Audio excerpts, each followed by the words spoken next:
မယံဗန္တိသန္တာရာဝဋ္ဌဒုက္ခတောမောဇနထာယဣမံဝတ္တဝါတိကစီဝရံသံဃတာဒေမာအရှင်ဘုရားတပည့်တော်တို့သည်သန္တရာဝဆင်းရဲဒုက္ခအပေါင်းတို့မှာ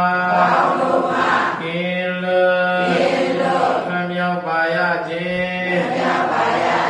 အကျိုးငါတပည့်တော်တို့လက်ဝဲ၌ရှိသောဤဝါဆိုသင်္ကန်းကိုသံဃာတော်အားဒီမှန်၍ယခုမျက်မှောက်၌ရှိသော